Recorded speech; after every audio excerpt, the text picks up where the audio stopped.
Go. Hi, welcome to Ballard Museum. We're here to talk to you about exhibits before 1500s.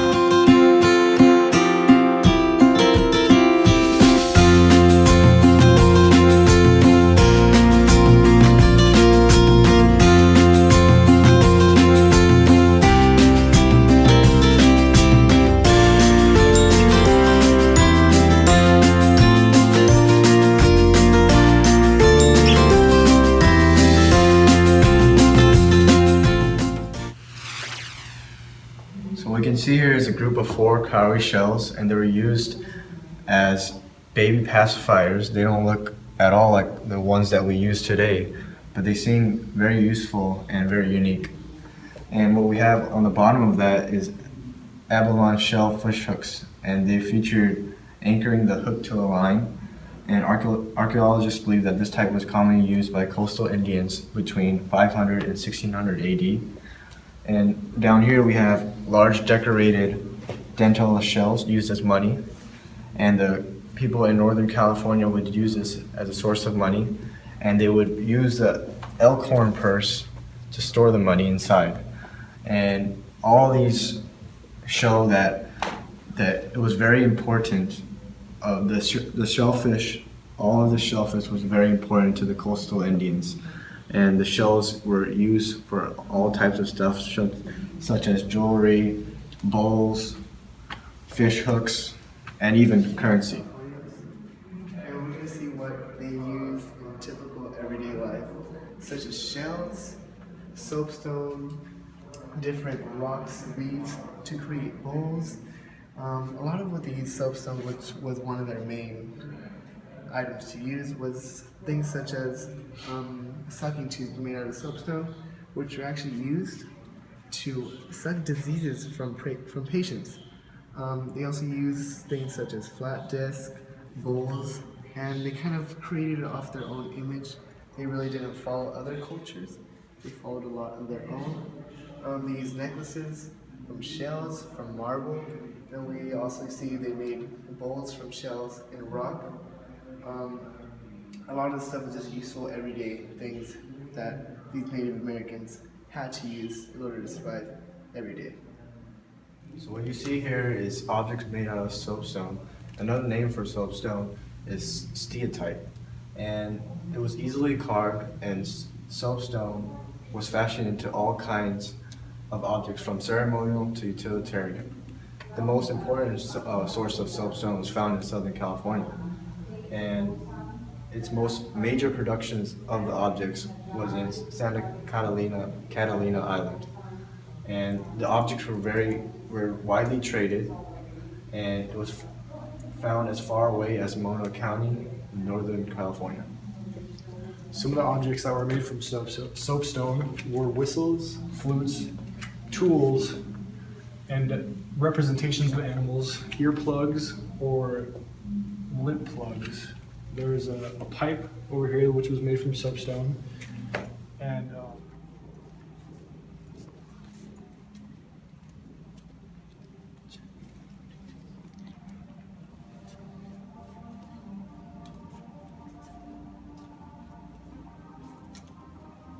this headdress, also known as vincha, was made by the Nazca people and found on the south coast of Peru. It was believed to be made at 100 BC to 300 AD.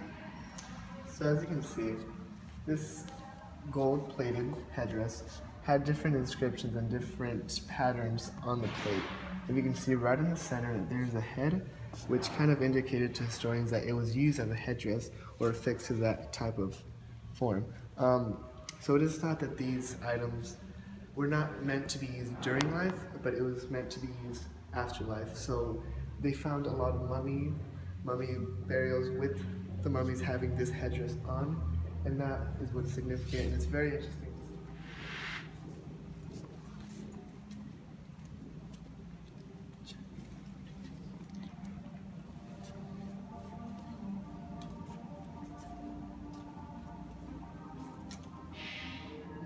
So right here, we have a shaman's backrest, founded in Colima, Mexico. It was founded in 200 BC, and what it represents is, it's more symbolic than just the backrest. we have the circles that represent the eyes, the wings, that represent the soul leaving the body, out of body. It's kind of like a soul flight. It's in pre-Columbian art. These art birds are used to reference the theme of soul flight. So that's why it's shaped like a bird, emulating soul taking flight. And that is a shaman practice. So what you see here is a jar with 8 crested human heads, and the heads represent the sun and the movement of the sun along the horizon.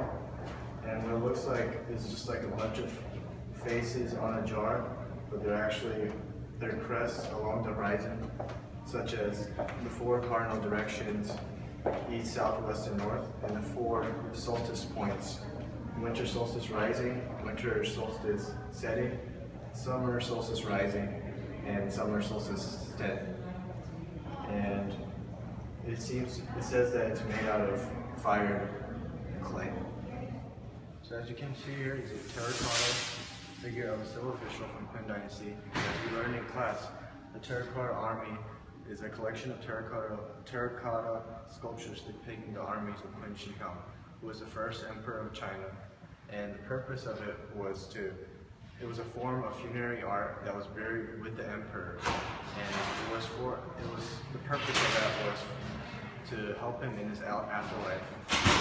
And the figures dated approximately from the late 3rd century BCE, and was discovered in 1974 by local farmers. And as you can see here, the tallest are the figures vary in height according to their roles, with the tallest being the generals. And the figures include warriors, chariots, and there's also horses.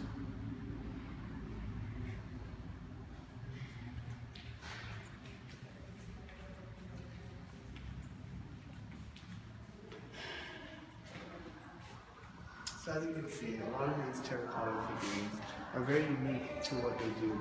Some are civil officials, some are military members, some are drawn by horse-drawn chariots. They all age very differently. Some cracked, some didn't even some of the limbs fell off. So right here you can see a figurine of the standing archer. It was in the Qin Dynasty, as all of these were. It holds its own significance by showing what it did in the military and how all of these kind of contribute to the Qin Dynasty. Coming to the Bowers Museum today was a great experience. Being able to see what the Native Americans used for tools and a money system is really cool. I like being able to see the terracotta warriors and being able to relate that to class. And yeah, overall it was a great experience. So overall I had a great experience. I feel like I learned a lot about different cultures and different artifacts that I never knew and that I could relate back to class. I could see how a lot of traditions back then are used today, a lot of tools back then are used today, and how a lot of different cultures from the Qin Dynasty to China to the highlands of Peru are very similar in textile and their art. Overall a great experience, and thank you. So overall it was a great and fun experience. It was interesting to see all the arts and artifacts. And in class we learned a lot about the Qin Dynasty, and it was interesting to see all the artwork that was displayed of the Jakarta warriors. And what I learned was that there was many tools in the past that were very useful, and it's cool to see how different the tools that we use today, and how our universe has evolved over time.